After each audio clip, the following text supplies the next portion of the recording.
1 Corinthians chapter 15, verses 33 and 34. Do not be misled. Bad company corrupts good character. Come back to your senses as you ought and stop sinning. For there are some who are ignorant of God. I say this to your shame. Paul in 1 Corinthians warned the believers that there are people in the church at Corinth teaching that the resurrection of Jesus wasn't true. These false teachers were saying, there is only physical existence and there is no life after death. Because of this, their view of life was to live and drink, for tomorrow we die. Such false teachings did not lead to holiness. And if the Corinthian believers would associate with these false teachers and their followers, then they would be influenced by their wrong beliefs and way of life. Paul's warning is still very valid today. We are not to associate with people who deny the truth about Jesus. When we associate with the company of people with worldly values, then our way of thinking, our behavior, the way we speak, our dealings in business, in school, and our relationship with Jesus will be influenced. And before long, we are no longer of Christ, but we have absorbed the values of the world. Morality becomes a matter of personal convenience and dictated by cultural practices. Slowly, we will be drawn away from Jesus and overcome by worldly thinking that rejects Christ. But Jesus is not telling us not to have any contact at all with ungodly people.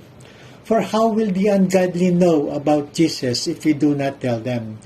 How will they know the love of God if they do not see the love of God in us? Scripture tells us that the harvest is plentiful, but the workers are few. Where will the workers come from if we isolate ourselves from the ungodly? But we must be discerning in our association with the ungodly. For Psalm 1 verse 1 tells us not to walk in step with the wicked or stand in the way that sinners take or sit in the company of mockers. We should be careful not to follow the ways of bad company. We are not to partner with them in business dealings that are illegal. We are not to fellowship with the ungodly during activities that are not pleasing to God. Psalm 1 verse 1 tells us how easily a believer can slide into ungodly ways. The longer a believer remains in bad company, the thinking and values of the ungodly become their own. We begin to think like them. And this is why Paul tells us, do not be misled. Bad company doesn't always refer to just the people around us. We spend a lot of time watching TV, browsing through social media. Ungodly messages are speaking to us every day while watching TV shows that portray sexual immorality, adultery, greed, and pride as desirable and perfectly normal. TVs, social media, magazines accompany us every day, and the message they plant in our minds are subtle, deceiving, and deadly. They corrupt good character because we become so accustomed to watching sexual immorality, adultery, and greed on TV that we look at them as realities of life and no longer offensive and reprehensible. So what are we to do? Paul tells us in verse 34 to come back to our senses in judgment as we ought. We should be aware how the world can easily distract us from our relationship with God. How easy it is for bad company to influence our thinking and behavior.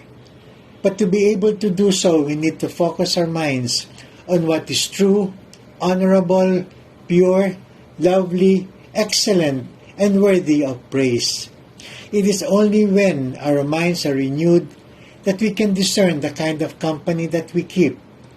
By this, we are able to choose the right relationships to have and avoid bad company that corrupts good character. Choosing the right relationship implies remaining nearer to God always. It is all about Jesus. To God be the glory.